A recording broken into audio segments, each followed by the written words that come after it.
So let us have a look at the next slide. So you created, so a simple software, you can do anything.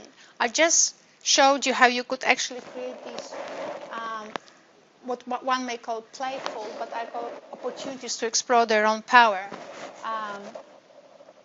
Conditions, how you can actually create these opportunities with technology, because I know that people don't know about technology, and you should know about technology, what technology can do and how funny it is. And it's important that teachers know, so I showed you how to do it. You can, of course, have a world of imagination and do things differently and however you wish. So this is about the process. We did it last week, that slide. It's about telling children that, telling you knowing when you create things, that children have to go through the process of their knowledge construction, not matching what they see with what's in your head. Because once you say the tree is a tree, you didn't allow them for an exploration of the limits of the word. And in different cultures, it's not just meanings of words that are different, but colors. There's Somali people can't tell the difference between, not all of them, but some of them that were found, between blue and green. It's irrelevant. In Polish and Russian culture, we have 5,000 different shades of blue. And so on. You know all about Eskimos, and they have 5,000 different shades of white. Right. So you need to enable that exploration. That's why I was talking about the resources and the process. That enable for knowledge construction, and I quite like that term. It's my term. Well, it's not my term, but I actually use it instead of learning, because it's much more helpful. We discussed it last week. Everybody remembers that? Like, what's the difference between this drawing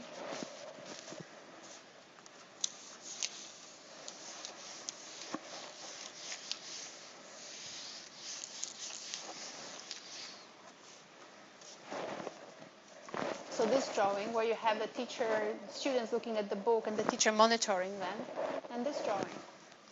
There's no difference.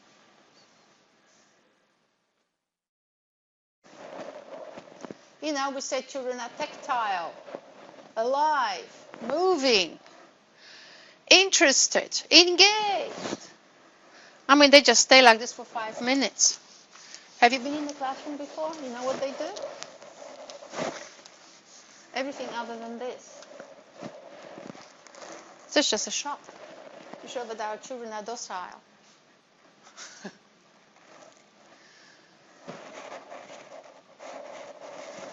Anyway, so we've done that. So this is the explorations, being prepared. Like you said, it's important. What I said, that at first it's important that you have an intellectual framework which says that what you want is children to engage with the world. And they engage here and here. They engage to learn how the world functions, and then they interact with the world. So they produce a text or a project. I call it text in an abstract way, but I mean a project or whatever.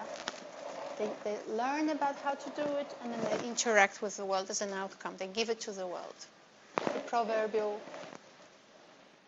sending things and giving things to children in hospital, to older people. So your school connects with Red Cross. With the Red Cross very much works with supporting older people. It has its own buildings in every town.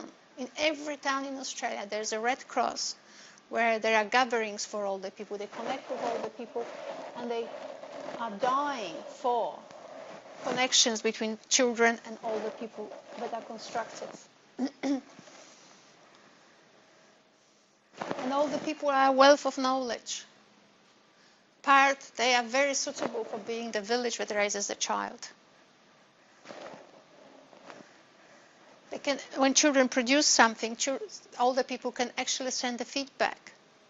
That's what I did with, my PhD student did in Canberra, in Thailand. I mean, she was in Canberra, my student, but she was doing a project in Thailand. It was amazing when the community started writing back to students. They were first-year students in Konkan University. And in Thailand, older people don't talk to younger people. And yet, all of this was broken at every level. And children were amazed how much, or students were amazed how much they could exchange with others. And this exchange, because the community will respond, can lead to another project. You will find out that you don't have to be the only generator of projects. All of a sudden, it will be a self-generating process. Is this a science fiction of teaching? Maybe. But if you want to do a project ever, that's what people look for. They don't look for the old stuff. So what do they write early childhood? Yeah, you're going to do that. Telling them, explaining them, they need to feel it. They need to feel it. In order to feel it, they need to experience, engage with others, interact with others, and see what outcomes they will get. So explaining, elaborating, and all of that, showing how it is done is not enough. Children need to integrate it. And they still very much right brain, and they still, in a sense, that they are more oral than in the left brain where you have the literacy skills. Well, in the reading and writing at least. It's big. The only way you can account for all of this is projects that link to community, enable children to evaluate how they are faring in these connections, and whatever else I said. Only through projects and by connecting and by expanding their understanding of how to do things and how things are done and how the selections they make them feel. You can make a selection like you don't know that the cat is alive or not because you think that you are the only one alive, because that's how children are. So when they do something which is a little bit insensitive, they'll get a feedback. Right? Other than just continue on their own being wild and never actually engaging wider community for the village to actually tell them this is not necessarily the best way to do things. So you've got to enable children to expand their village, and the only way you can do it is through the project. Project enables you to do all of this. If you do it just learning outcomes teaching, which is today we do outcome 5 and tomorrow outcome 6, you're never going to cover that. Because they are large, complex skills. It's like skipping. You can't learn just to jump and then you will know how to skip. Or just move the rope. You can move the rope and not be able to skip. You can jump and not be able to actually integrate it with the rope. This is about integrating skills, different skills together. And you have to make room for that. And project does that. Is this old knowledge? Maybe. What do we have here? This is from the curriculum. Language and variation. So this is probably for year 1 and 2. Understand that people use different systems of communication to cater to different needs and purposes, that many people may use sign system to communicate with others. Now that's complex. So you can see I opened the curriculum for year 1 and 2. I read that and I get a student who wrote a lesson design for reading where it's all about matching and spelling. And then the student will say to me, well, I just didn't use this learning outcome, Anya. And I'm thinking, all right, so you've got 2 terms only. When are you going to cover that? Oh, I'll explain and elaborate on it one day. It's huge. Understand that language is used in combination with other means of communication, for example, other means for facial expression, gestures. It's not just gestures, it is also proxemics. When the guy comes up to you and closes the gap between you and himself, you know what that means. Proxemics is the distance between you and people. When you go to India and you're Anglo-Saxon, like my husband went to India and was waiting for the plane, and he went to a newspaper stand, and all of a sudden 5 people were reading the newspaper with him. He felt oppressed. And my husband speaks 8 languages, so he's pretty fluent culturally as well. I mean, he's a professor of languages. Still felt oppressed, but he had enough knowledge not to react. Just didn't feel comfortable because it's not his way of being. But, you just don't take it personally. You all of a sudden don't feel threatened. Understand that there are different ways of asking for information, making others in different ways. Why are you going to learn the different ways unless you actually have resources? But enable children to quickly compare and contrast these things, that there are different ways. But different ways depend on what is it that you do, when, why. So the how depends on all of these things. They need to explore. In this context, they do this. In this context, we do this. And then they can choose the option D, which is not even listed. They just create a combination. Explore different ways of exploring emotions. Now, of expressing emotions. You can see how much stuff is in that curriculum, which makes really clear to everyone that if someone writes for me a lesson plan, 5 lessons, how they're going to teach, which resources are going to use, and how they're going to actually go through it, which will be all about spelling, there's no way I can pass that assignment with a straight face. I just can't.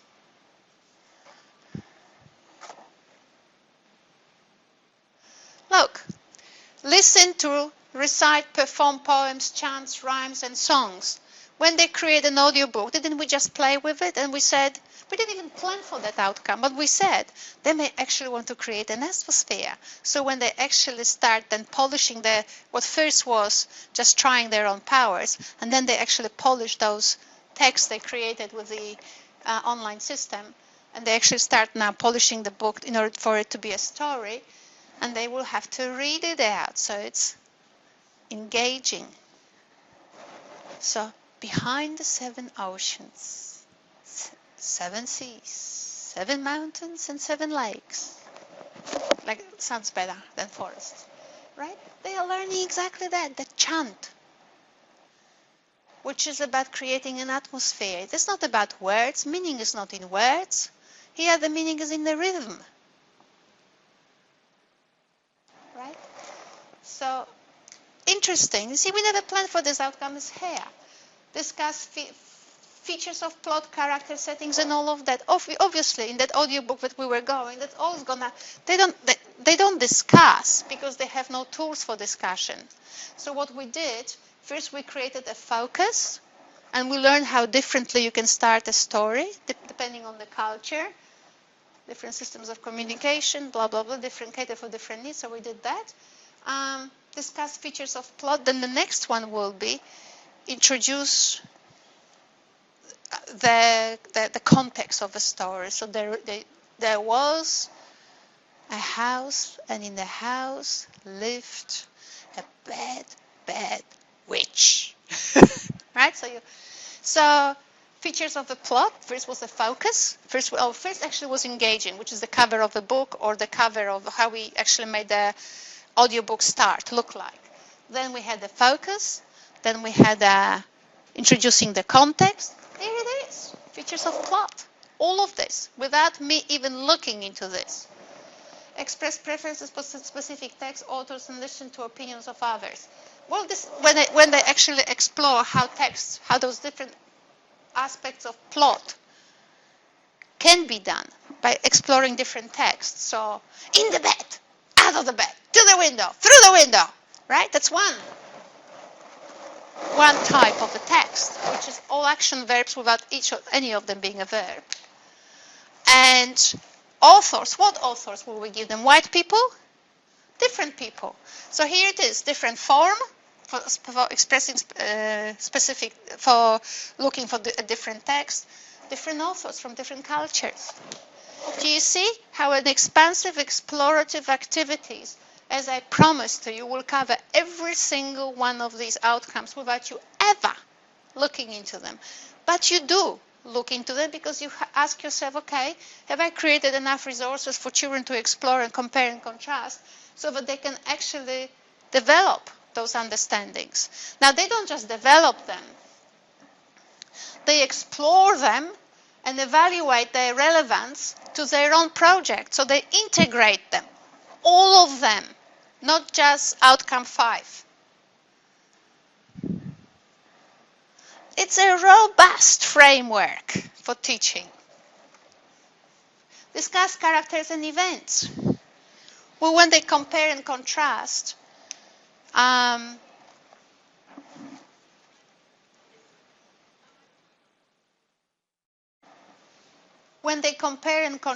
different texts, and then they choose for themselves what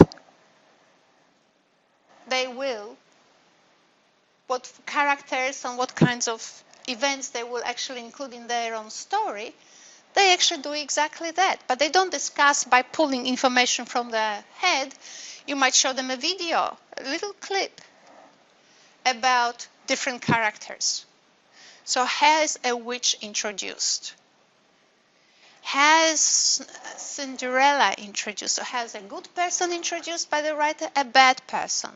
How do Aboriginal people introduce characters? How do other cultures introduce characters? Chinese cultures.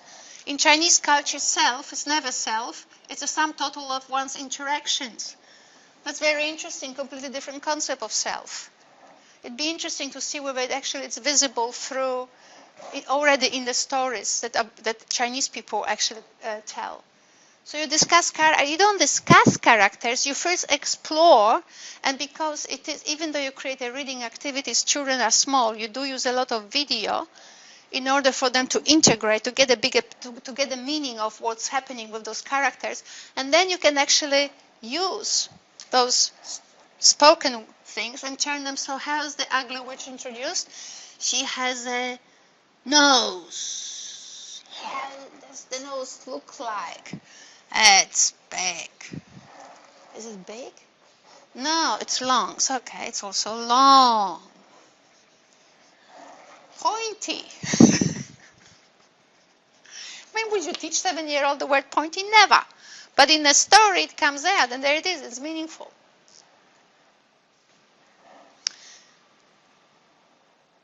So you can see that for children to learn how to create an audiobook, it's not as simple as tell a story as you feel.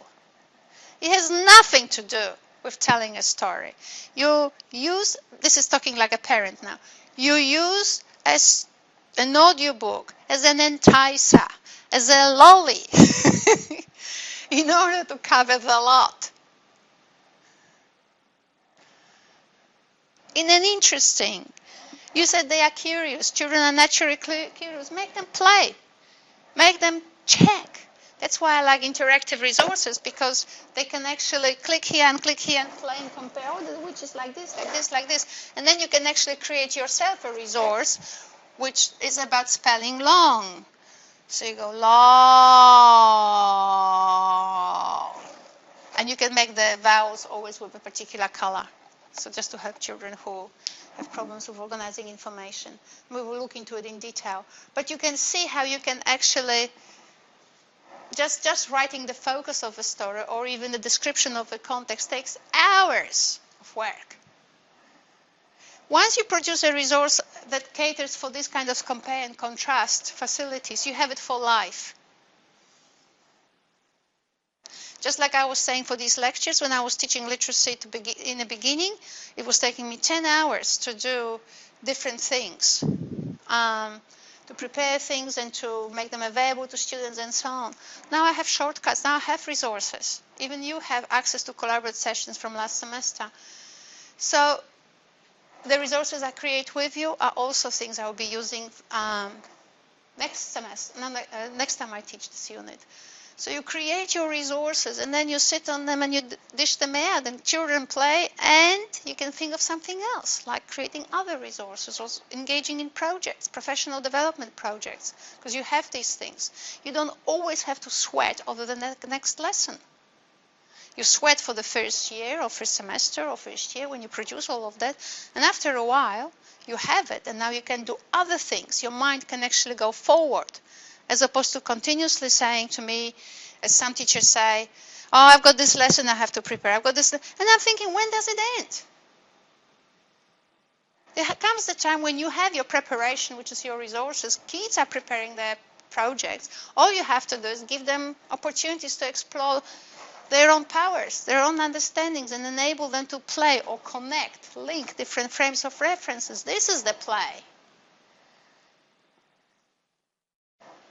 And now, once you've done that basic job, you can now go and give a course in professional development. You can become a leader. You can take a course in professional development yourself. The point is, you can move forward, your brain is free. But if you become a slave to every lesson, you have not exploited everything that you could in order to become better organized. Okay, so this is the point I wanted to make for today.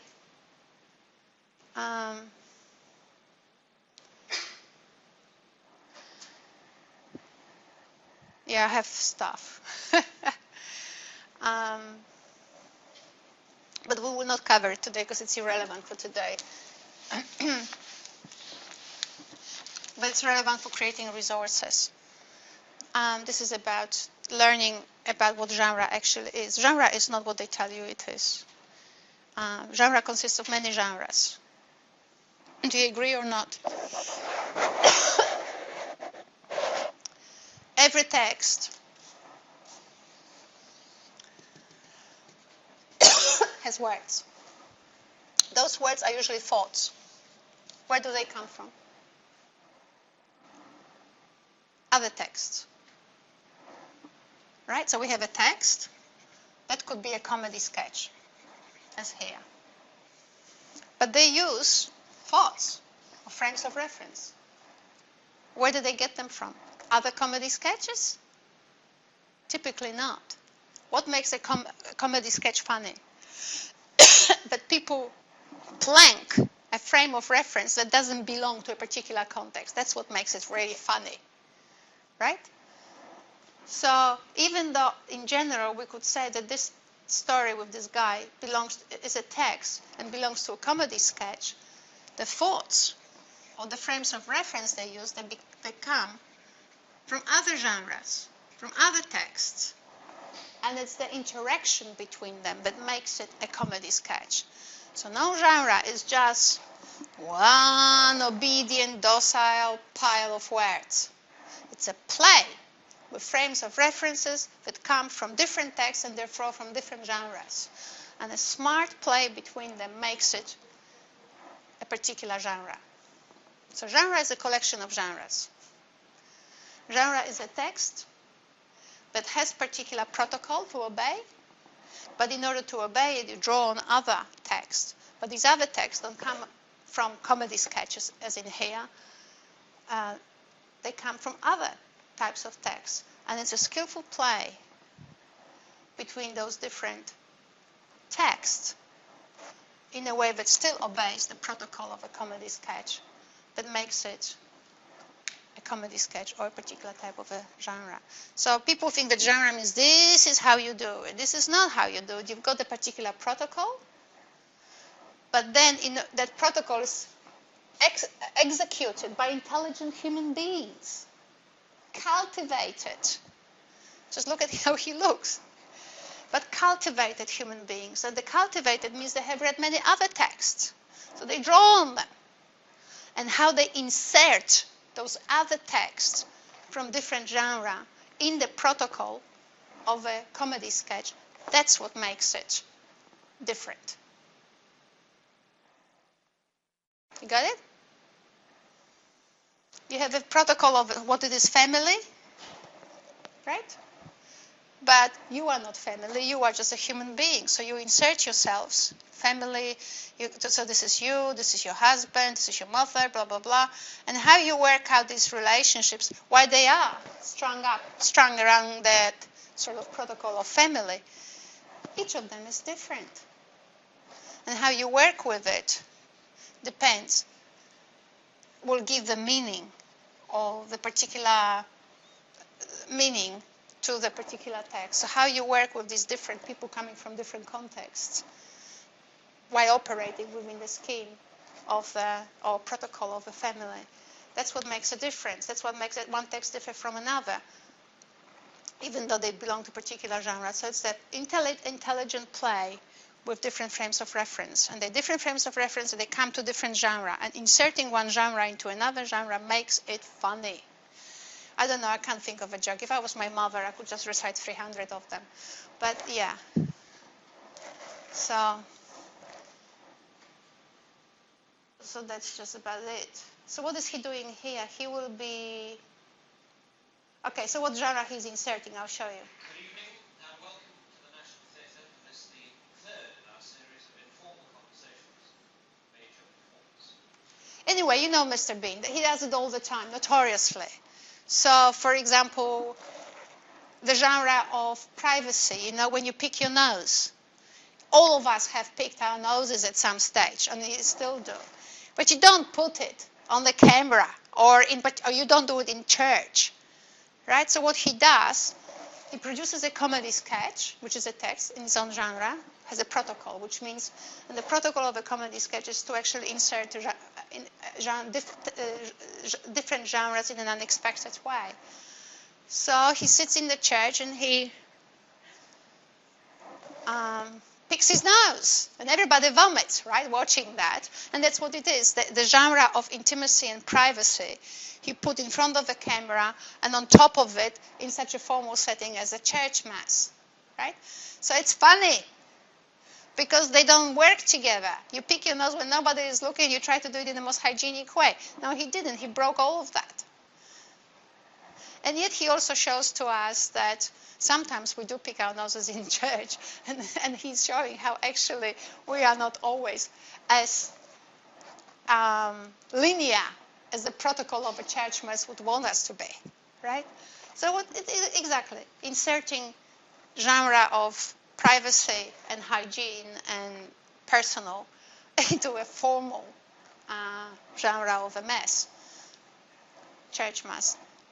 Putting them together makes it funny, because they're two different genres.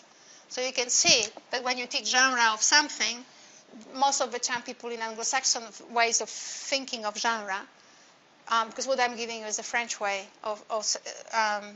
French approach to genre. But basically what they do analyze is just the protocol. They don't actually look at the play. But there's a play here happening.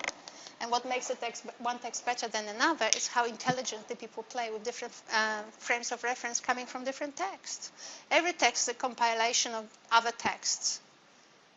Every text is new, but it actually builds on the old frames of reference. You got them from somewhere. You heard them before. And I heard them before too. That's what makes me able to actually understand, or at least believe that I understand what you're saying.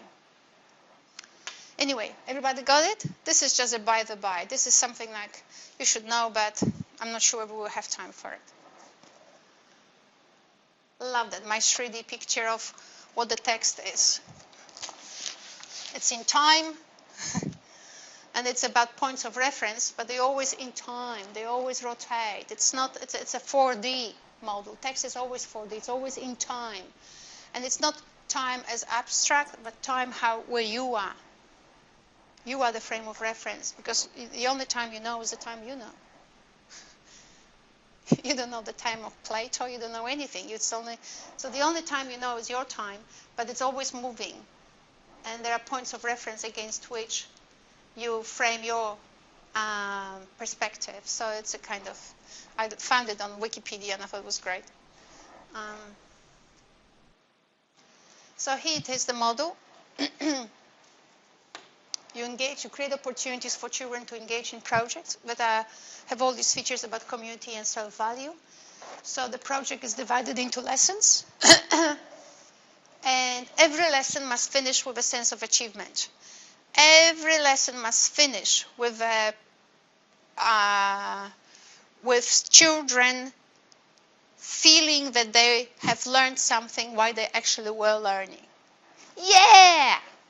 We know what to do. And I often advise that every lesson should finish with preparing of something for the next lesson. So if they actually understood that they would be doing something, they might, like an audiobook or something, they might create a canvas on which they will be, in the next class, creating a picture for the cover. or something like that. So project is divided into lessons, and every lesson must have a wow factor. I've learned something. I've learned something. So every student should feel it. So that's why teamwork is very good in projects, because then children can talk to each other and reinforce the wow factor. And at the same time, you allow for this individualization. So teams are really good. And then I will be teaching you next week what this whole thing means. But you can see the four-dimensionality of the text. What do people do, when they do it, why they do it, and how they do it. So you prepare resources that enable children for actually exploring these 4 dimensions. I invented them, but unfortunately someone told me that John Dewey invented them too. So I hate John Dewey.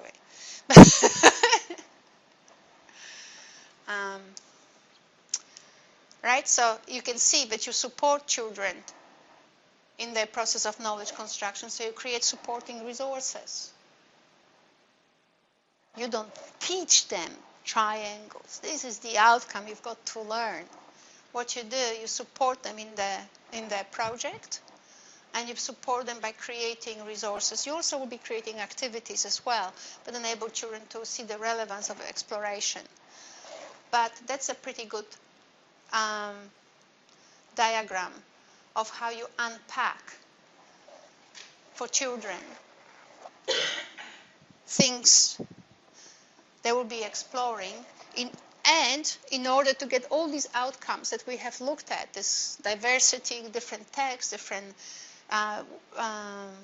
characters, different way of working with the plot, and so on, all of that, when the curriculum says discuss, then my students very often translate it into make them talk. It doesn't. What it says, give them tools on which they can then use in order to be able to make informed choices.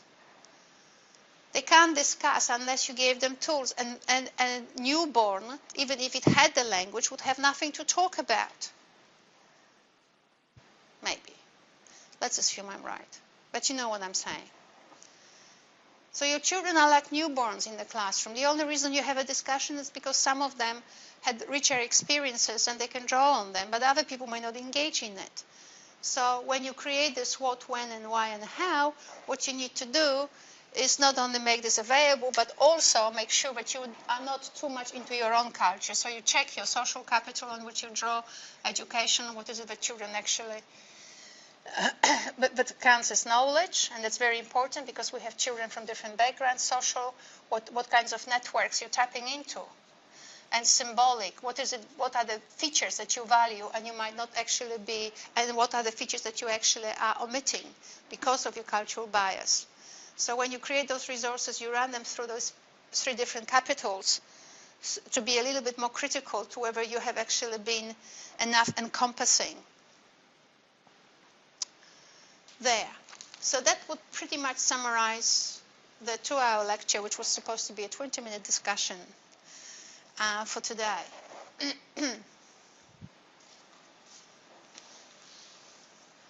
You can see that in my statements, in my framework, I will give it to you, we'll work with it in detail, but it's engagement evaluation, engaging with others evaluation. This is what we would like to do. How are we going to do it? And we're going to do it for these people. Well, how are we going to do that? It's this critical reflection all the time. I can guarantee it to you that wherever you present this model, it will be accepted. It's just that people don't.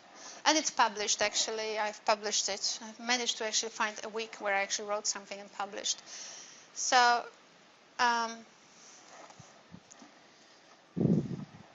that's it for today. This is something from my publication, like playing with the concept of the map. There's many ways in which you can, not many people know that this is a map. It's not a drawing. It's not a reflection of love, although everything is. It's a map. It was a gathering, a fireplace, and there were smaller gatherings, and so on. It's a map. There's story to it, but the story is about the landscape and something that happened within the landscape. It's a map. That's a map, that's a map. There are different ways of doing maps. So these are the sort of exploratory things we'll be looking at. Okay. Everybody happy for the day? You can be unhappy next week, but just happy for today. All right, do you have any questions? After 2 hours of the short lecture, you probably do.